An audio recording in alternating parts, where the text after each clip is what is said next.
I can't let this go. I know. You know me, Eric. I know like, you're gonna jump in this situation. And now there's a crowd, a posse of massage ladies forming behind me, like my own gang. Okay? Like I'm the leader of the massage ladies on Soy 19.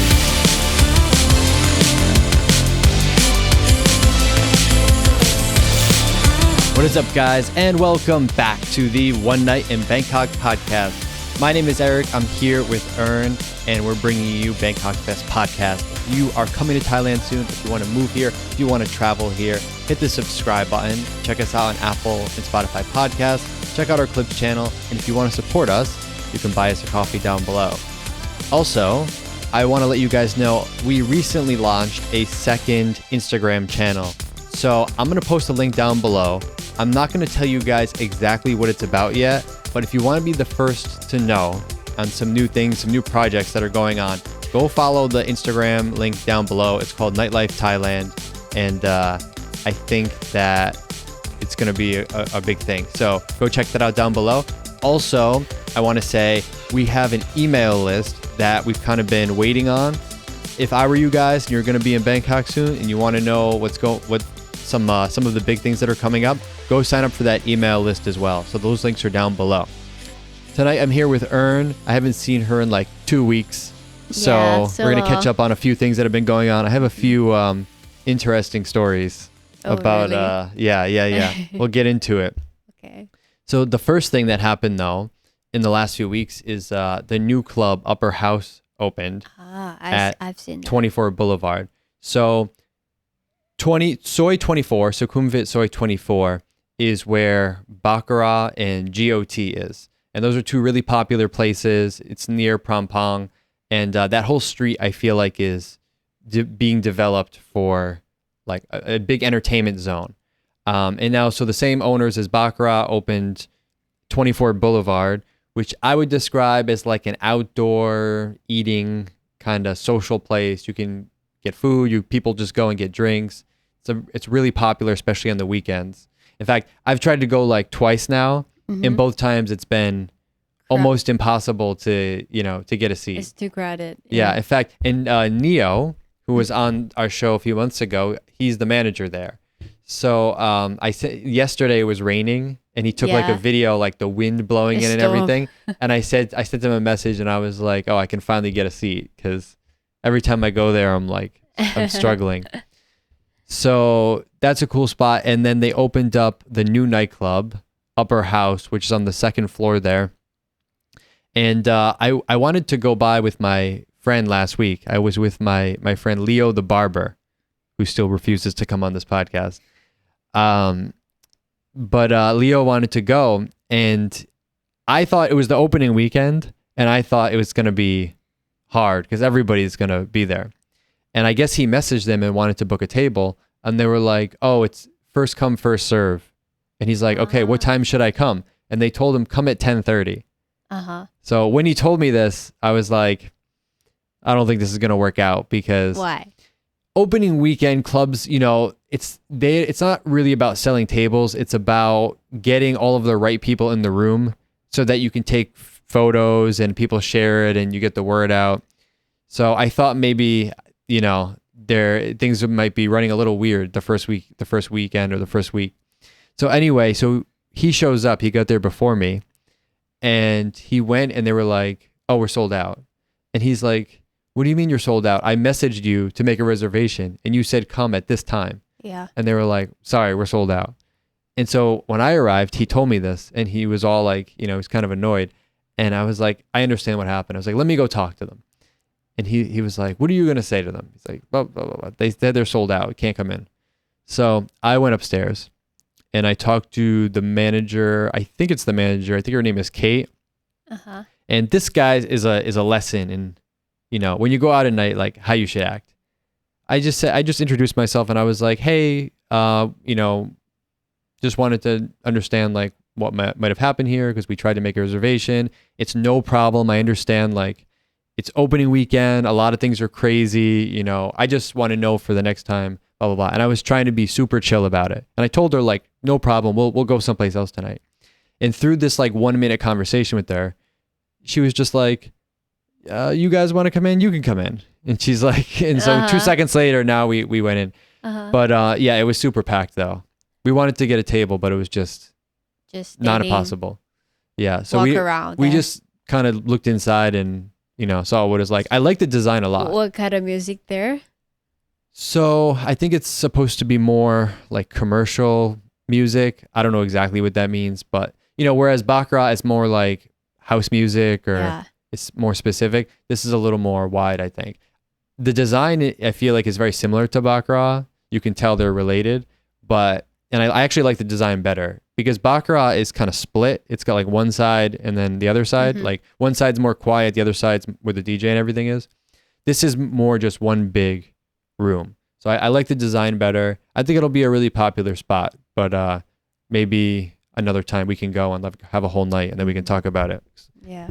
It's like a famous spot like for now, right now, because like I also like some customer that came to the restaurant, they also asked me like which place should they go for a night out, and I don't really like I have no idea. I just have seen like some story of my friends and people just go to 24 Boulevard a lot, and then I just recommend it. And then he checked out and then he came back and he said it's really cool spot. He is a pretty old guy, but he said he can vibe at it. So I think there's no problem. Like if you're old friend, you're not gonna match with this kind of place. You actually can vibe at it and he like it. He's like 60 and he love it. Okay. So it's kind of cool place, He said like he went there for like evening and the music, some jazz, some things going on down there, and then it's pretty cool. Yeah, these kinds of spaces in Bangkok are actually, I think they're getting quite popular, or maybe they've always been popular, but I don't know the best way to describe them. Like, they're outdoors areas, they're kind of communal spaces with a lot of different restaurants and bars and things like that.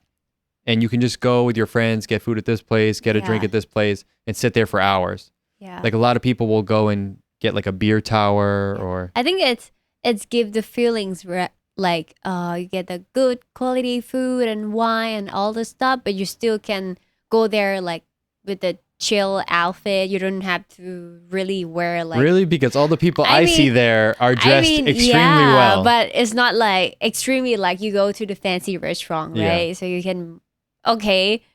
casual but still look good, but not too casual, but it's still good, So I think it's cool. Lots of my friends go there quite often, almost every week. They go there for a beer tower and also the wine. Yeah, they love the wine there. Okay. So from there, we probably left there around 11:30 p.m. And it was a Saturday night, and we're trying to figure out where to go. And Leo works 6 days a week. So he's off on Sunday. Yeah. So he wants to go out on Saturday and party. But the problem is, when it's Saturday night in Bangkok and it's 11:30 p.m., it's hard to decide on what your plan is going to be then. That's not a good time to plan. So he's like, where should we go? Where should we go?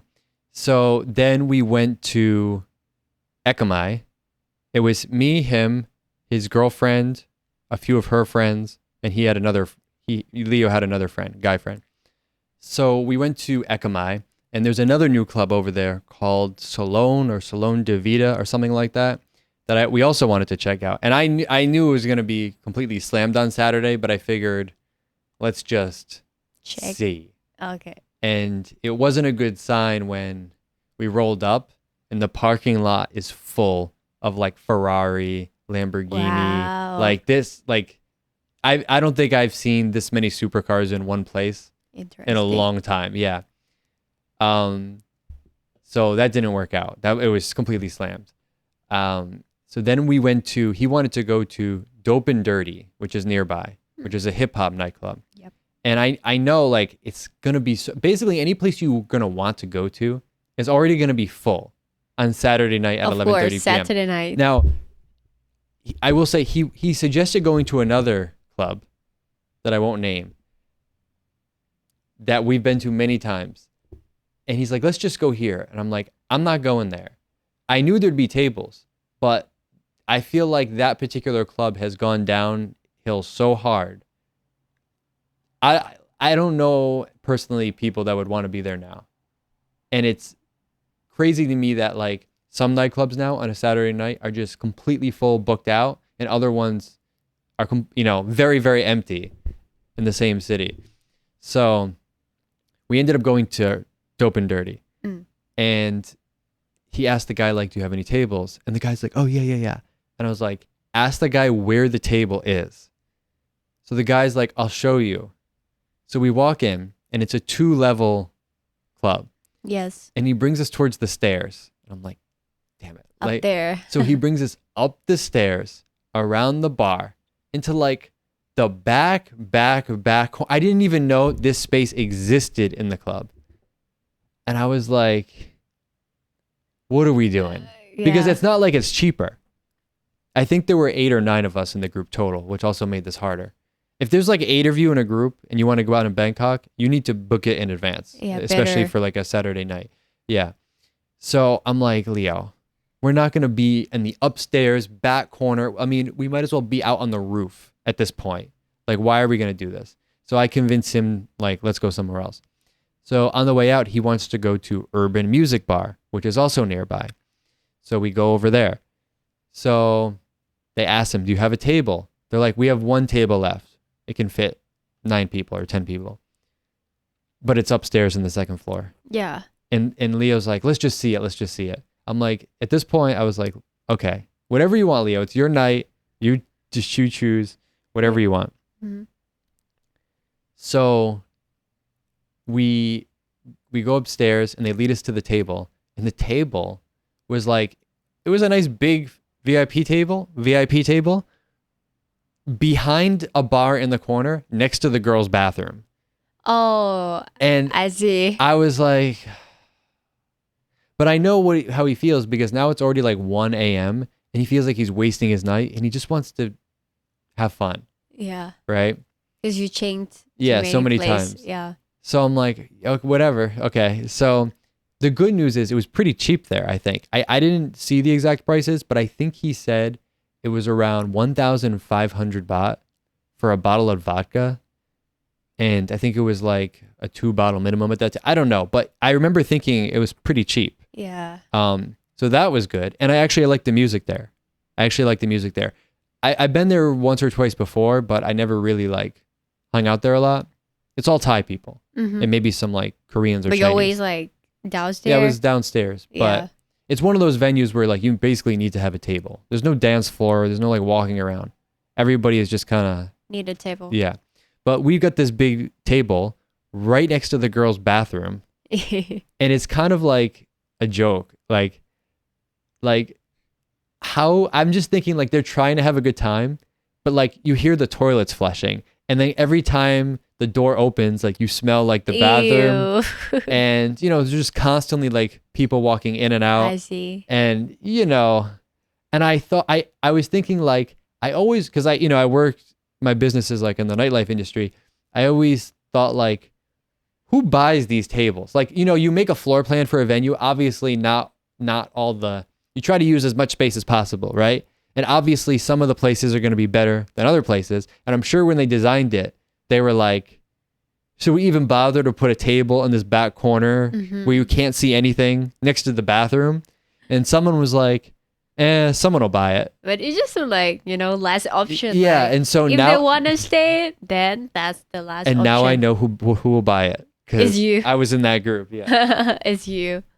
Yeah. I've been there. I mean, like upstairs, it is not that bad, but like the spot that you got, it's quite bad. Yeah. Yeah, because usually I just shoot, if I don't get like the downstairs, like table downstairs, I get like upstairs, but it's around like near the DJ booth. Like when you look at downstairs, you can see the DJ right away. Yeah.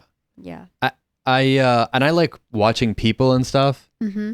I couldn't see anything from this. The only view I had was like the bathroom door. But you can just walk, in the circle, like, that you can see the DJ I out wasn't there. in the mood to walk around. Oh, right. Okay. And yeah. And then what happened was, so his friend, who I think is American,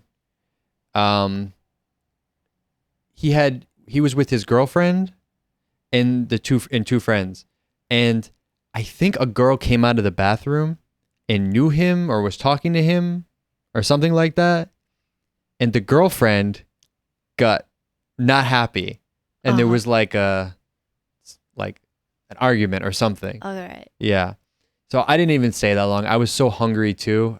I went and I got food late. It was probably like 3 a.m. at this point. And you might be wondering, where do you get food at 3 a.m.? Well, we could probably do a whole episode on that. But one of the most reliable places is Thuc La Di. Thuc La Di. Which, what does that mean in English? Cheap and good. Yeah, cheap and good. And the one I went to is in the basement of 8 Thang Lo, which is open 24 hours? It's open 24 hours. Really? And it's nice too. It's a nice one. Like nobody would ever know it's there, but it's actually a nice place in the basement of this. It's like a shopping center and a condo called 8 Thang Lo. So open 24 hours. So that's where I went. Nice. Because if it was me, I just 7-Eleven and grab anything that I could and just enjoy it. No, I wanted real food. Always get the mama noodles. That's it. While I was doing all this, you were on your own adventure. Me? Yeah. I was in Chiang Mai, northern part of Thailand. It's really nice. I went there by the overnight train. Have you ever? I've been to Chiang Mai. Really? I've never done the train in Thailand. Yeah. And I would really like to experience it. Did you do the train because you wanted to save money or just kind of for fun thing? Save money, yes, but let's say for me it's around like 900, about like 1,000, and if you got like more, let's say VIP, you pay more, a bit like 1,300 or 2,000 something. So it's actually not that cheap. If I want really cheap, I just go buy the bus, the coach, whatever. But I chose this because it's new experiences, and you can really have a nice sleep on the train. Like when you go by bus or by fly just an hour, you didn't have a nice sleep. So I choose it because you will got a nice wheel during like the trip. You can look at the wheel. It's just good. And I saw a lot of backpackers, and it just feel nice. What did you do on your trip? I've been so many places in Chiang Mai, but our main plan was going to temples, of course, because there are so many nice temples. And also I went to Doi Suthep, Doi Pui, but Doi Pui for Hmong tribe village, where like local people wear like, their own local dress. Yeah, mostly. And the adventure part, it's about doing zip line. Because I told you many times that, I want to do something like, fun, nature. Yeah, and I've been there. And it's not just going to travel, and also I start to film myself like during the trip. So I hold the phone. I saw. Yeah, because you told me, Ern, you should start doing something, and I tried to do it, and also try to make it in English. So it's quite a bit. It's fun, but it's also difficult because you need to hold it. You need to focus on your phone, and you also try to enjoy this trip. Yeah, but overall, it's nice. It's for 4 days. I would say that I was so happy, and I feel like I don't want to come back to Bangkok, because I feel like there's a part there like city life, and there's a part that is nature and it's not too far. And people, I don't know, people party too much, party a lot there or not, but my friends told me like they start pretty early, around like 8 p.m. The bars, the nightlife thing. And I was like, why is too early? But and then they finish around like midnight. Yeah. So I also got a chance to try gay bar again in Chiang Mai. That's Ern's new thing, is the gay bar. Well, you were with some gay friends, right? Of course, because they have drag show. It's called Blow Bar. So, nice name, right? Yeah, and I was there. Everything's so cheap. But I was there, I don't know, pretty early or not, like around 8 or 9. People just, slowly getting in. But when it's come to around like midnight, they just dance for like an hour. And that's it. And then you go home. So I feel like, oh, interesting. Like the party is just an hour and that's it. And that's why I live in Bangkok. Oh, that's why I want to go to Chiang Mai again. Yeah. So while you were gone, I had something interesting happen. So I went for a foot massage, which I like doing sometimes. Not even so much because I want the massage, because sometimes I get stressed. I have so much work to do. So I bring my computer and I just sit there for an hour or two. And I'm so focused when I do the foot massage. So I went to one around Asok that I've never been to before. And the reason I chose this one was because it's very dark inside. It was very dark and cozy. I don't like the ones that are like really bright and it feels like a doctor's office. I like the ones that are like, more chill. So I actually sat there for 2 hours and did the massage, got my work done. I was like pretty satisfied. So I paid, and then I was getting my bag together or putting my shoes on as I was about to walk out, and I hear some arguing or something. And I guess what had happened is there was an Indian lady in there with her kid, and the kid must have been like around 8 or 10 years old, a little girl. Mm-hmm. And I guess the girl was being very loud and annoying. And she was like jumping or making loud sounds or something. And this massage woman, I guess, asked the child to please be quiet, or she needs to be quiet. Because it's, some of these massage places, they're very like, and they have signs too. Otherwise, like, bother other people. And so when the massage lady told the child this, the mother, the woman, freaked out, and she was like, "Bah bah bah, you don't talk to my kid like that," and blah blah blah blah, and you talk to me, you don't talk to my kid. And I saw this happening, and I'm like, okay, like, this lady's not responding the best way possible, but whatever. But the thing was, she wasn't stopping, so she kept yelling and yelling and yelling so loud in the massage place.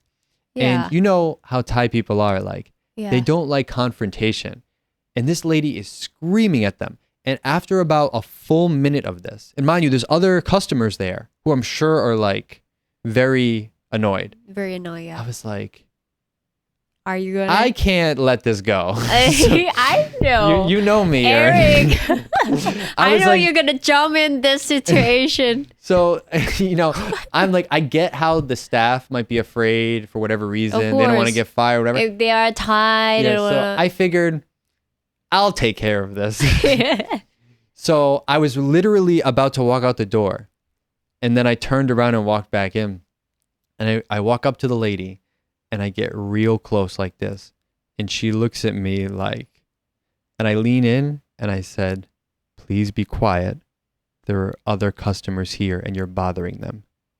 And she pauses and she looks at me and she's like, "Ba ba ba ba ba ba, who are you? Are you the owner? Ba ba ba ba." And now she starts yelling at me. Shit. And she's screaming at me now. I know you hate screaming. Yeah. And I get real close to her again, like in her face. And I said, and I was like, "Stop talking and get out." And she got like, she like reacted. So now she's kind of backing up towards the door, but she's still yelling at me. And I'm kind of like, I'm not forcing her, but I'm like escorting her to the door. And she gets to the door and she turns to me. She goes, "White shit." And she turns around and walks out the door. Yeah, I know. And I was like, "Oh, that's a new one. That's a new one. I haven't heard that before." I want to give her points for the creativity on that one. So she walks out the door and she kind of leaves. She was with like a friend or another family member, another woman, and the kid. And so now I'm on the front, like outside, and I'm putting my shoes on. And the Indian lady comes back. She left already. She left the premises. Now she comes back. And I'm putting my shoes on like the front step, and she's right there like yelling at me. Who are you? Are you the owner? You think you can talk to me? Blah, blah, blah, blah, blah. And now there's a crowd, a posse of massage ladies forming behind me, like my own gang. Okay? Like I'm the leader of the massage ladies on Soy 19. All right. Okay? And I'm not saying anything. Like I'm not reacting at all. And I think that's what bothered me even more. Because you're that not I'm reacting. not engaging with her. Yeah. And so eventually she turned and walked away, and she mumbled whatever as she walked away. But yeah, I just thought, I know. That's bad. I want to say, can you believe that happened? But if you know me, you know I would do something I know like this. you're going to do something, but I might say to you, like, don't, because, as a Thai person, I don't really want to get involved, but I'll just go and, if it was me, I'll just go and check the massage lady, like, are you okay? But that's what my initial thought was, but she wasn't stopping. She just kept going and going. I don't and know, going. but actually, it should be, some manager there or not. Like, no one, she was acting so crazy. I think maybe they were just afraid. I think they were scared. Yeah. Like she was acting so crazy. And then I was like, when this is happening, like especially when we get outside, this is causing such a big scene. And Soy 19 is a busy area, and I see people filming, and I'm like, oh no, I'm gonna end up on like the Tiger News, like American and Indian lady get into it at a massage shop or something like that. Yeah. I thought that was gonna happen, but I didn't see anything pop up from it. Okay. So yeah. See? I really want to see. I hate this. Why? People just have no manners, and especially they're in public. Yeah. I really hate it. I'll be interested if I go back, if the massage ladies remember me. I think they will. Yeah. They will protect you. Yeah. They would like, it's okay. I'm going to take care of you this time. Yeah. You help them.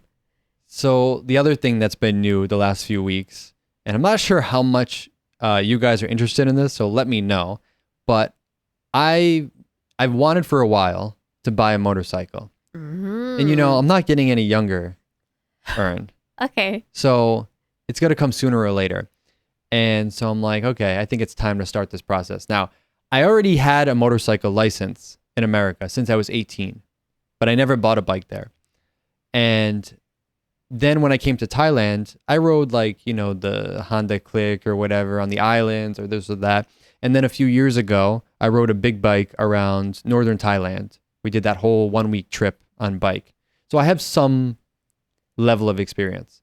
However, I've never driven a bike in Bangkok, which is a completely different animal. Disaster. Yeah. So I'm like, I'm going to try this, especially because sometimes I go to so many different places. Like today, I went to so many different places. I don't want to keep calling the grab bike. I get to wait. I just want to get on the bike and go. And the other thing is, when you have your own transportation, you can go like the side street and explore and stop at different places. It's not just like A to B. So I rented a bike. It's been about a month now. And I rented not like a scooter like Honda Click or something. I rented a small, I guess you consider it a small motorcycle. Like it's a Yamaha, if anybody's interested, it's a Yamaha MT-15, 150cc small motorcycle. And your friend or whoever has one, right? Yeah. He has You said he crashed it or it got crashed? Got crashed. Yeah, someone but hit it. What just parked, in the parking, and someone just crashed it and gone. Yeah. And the reason I chose this particular bike is because I wanted something that was kind of in the style of like kind of a sporty bike. And I wanted something with a manual transmission because I wanted to see what it would be like in Bangkok. Yeah. Because I was like, is it even possible? So interestingly, the driving manual in Bangkok thing took me, it was fast. That was faster to get used to than I thought. The hard part is Thai people are completely insane when they're driving. And so this is kind of the part I wanted to talk to you about. Because now that I'm driving out there, now that you guys see me on Sukhumvit Road out there, I feel like I'm learning things about Thai people and Thai culture that I never knew before. So it's interesting because when Thai people are seen as very nice, polite people, right? But not when they're driving. And I heard someone talk about this once, and they said their theory was it's because when Thai people are driving, it's less personal. It's more anonymous. So maybe some of their more, I don't know, normal emotions or instincts can just come out, and they don't have to have that filter. Yeah. Like, I'm always shocked when, someone's trying to cross the street and like cars don't want to stop. They just want to go right through. And with the bike, it's like a whole other thing now. So, there's like, when you ride a motorcycle, there's like general guidelines of like best practices. Like, you stay in this part of the lane, you do this. Here, there's no You rule. go this Here, there's just part. survive. Okay? Yeah. And at first I was trying to be like careful. Like, I'm trying to just do the right thing, be careful. But what I realized is I think they sense that maybe I'm a beginner or I'm trying to be careful or something. Yeah. And they become even more aggressive. If you're too slow. It's not about slow, but it's about like too careful. It's like if I try to stop at the whatever intersection or like not do something extremely fast, or if I basically just try to be a good driver, it's like they sense it and then they overpower. Like they just do ridiculously dangerous things. And I think what I realized is like, oh, you have to be like 5% more aggressive than everybody else. And then like I'll give you like another example. So I pull up to a red light. I was in Ekamai, okay? And there's at the front all the bikes, right? And there's me and like a few other bikes in a line waiting at the red light. So this delivery driver, I guess, pulls up. Now there's no space in the front. There's a front row of bikes already.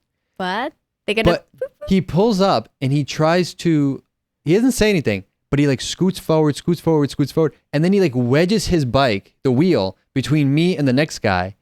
And I look at him like, bro, what are you doing? You can't get through here. I can't move where we are right now. Like, all you're doing is making this more difficult for everyone. He was trying to make you move a little bit so he can go through the red light.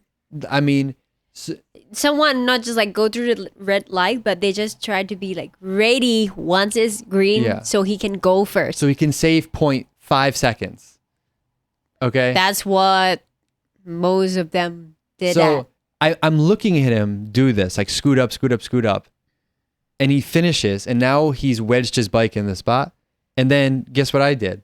I just pulled my bike up now in front of his to block him again. And I looked at him like, okay, now what? Like, what are we doing? Okay. And what I realized is like, and I want your guys' opinion on this if you have experienced any of this, because there's a weird like psychological thing going on with the driving that I'm still trying to wrap my head around. It's probably normal for you. Well, yeah, it's normal. So now when I see someone and I think they're going to do something stupid, I turn and I look at them. And now when I look at them, they chill out. But if I just mind my own business and I just be safe and, do my own thing, it's like they'll come within inches of me, of hitting me. They'll fly past me. And so I'm just like, okay. And I don't know if me being a foreigner also has any effect on this. I'm not sure. Yeah. So, because I feel like they're like, F this guy. Yeah.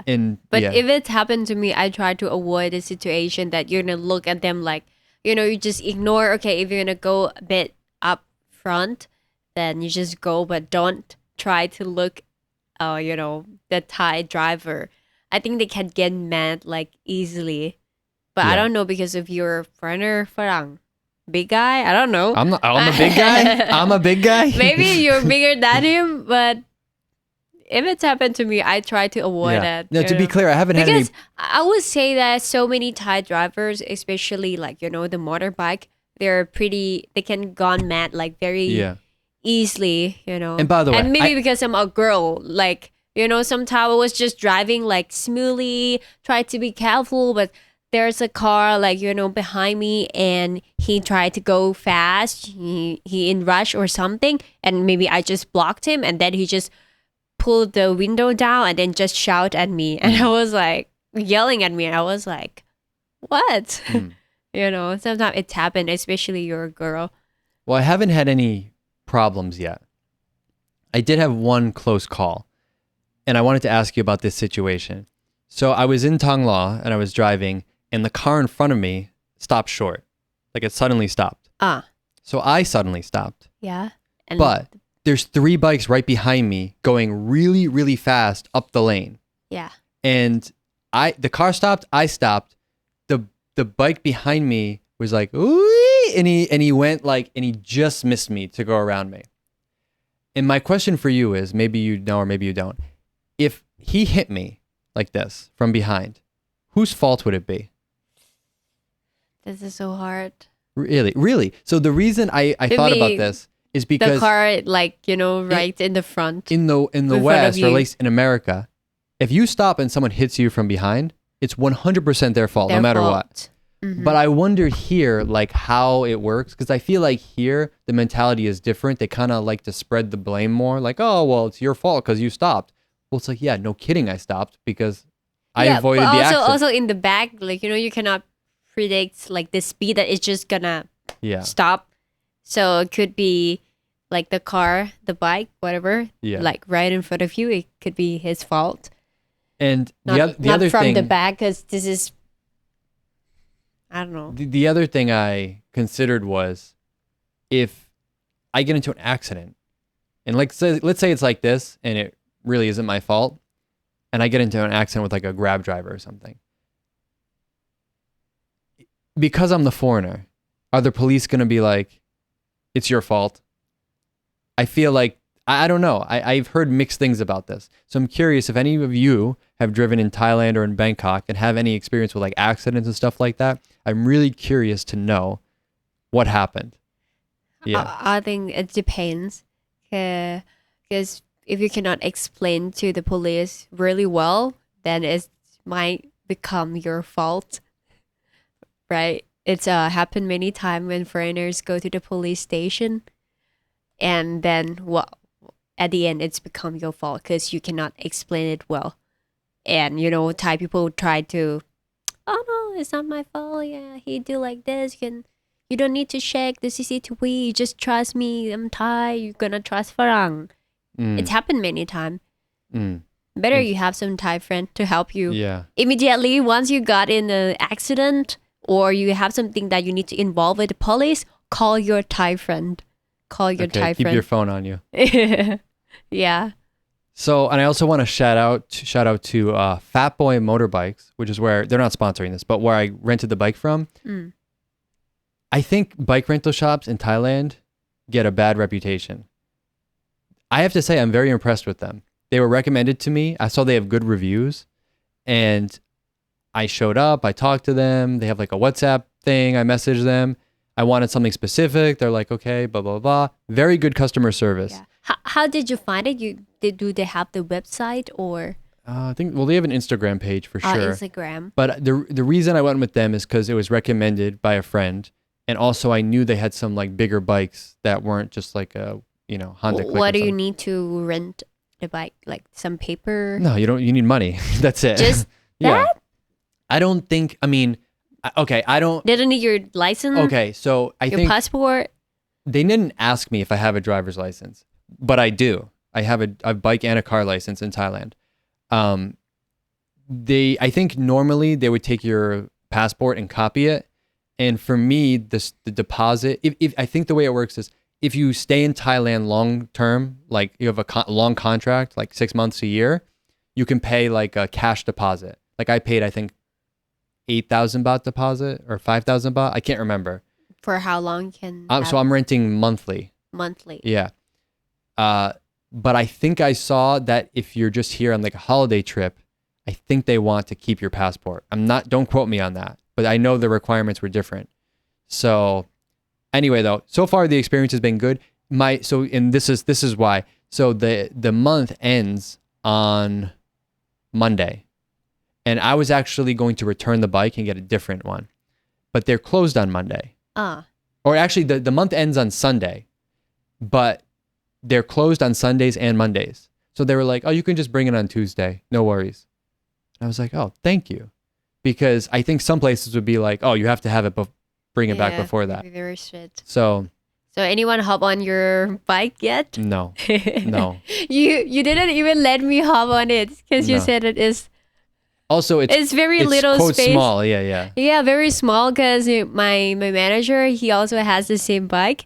And right, like the first day that he got that bike, he told me, Ern, you want to try my new bike? And I was like, oh, yeah, how does it look like? And then I look at it, it's like, wow, it's look exactly the same as yours. And I like the color of his, though. And I was like, okay, Eric, he didn't let me try his bike, so I'm going to try my manager bike and hop on that. And I was so like, like, it's so crazy. Well, there's nowhere to hold onto the bike. Yeah, there's nothing to hold. Like, I cannot. And so, my manager, he is gay. So he said, like, actually, the way that you can, like, sit, like, comfortably, it's you have to hug me. Yeah, you basically have to. Yeah.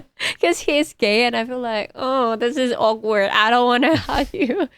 So I just try to, I don't know, try to hold some part, and then my arms are like numbs.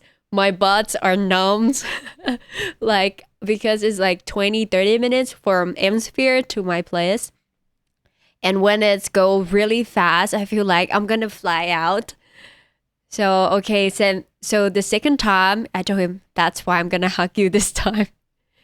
So, yeah, it's been pretty good. Because, I don't know, he changed some part like down there that make it more comfortable to sit, and like just make like his seat a bit more up, so it's be like same level, so it's not too difficult to sit. So yeah, good experience. But if I'm gonna have the bike, I'm not gonna take something like that for sure. My scooter still nice. Have a Scoopy pink one. But I try like the Sumer X. I think it's also nice. Or yeah, Sumer X. I think maybe if I'm gonna get the new bike, maybe that one. Okay. Guys, tell us what your favorite motorbike is. If you take Grab, tell us which one you want to see when they show up. For me, it's like the PCX. PCX. Yeah, that's the best. NMAX, X-Max. Or NMAX, yeah. And Sumer X. Yeah. I've tried so many bikes in Bangkok. If you guys are coming to Thailand soon, if you're coming to Bangkok, let us know in the comments below. Hit the subscribe button, and we will see you in the next one.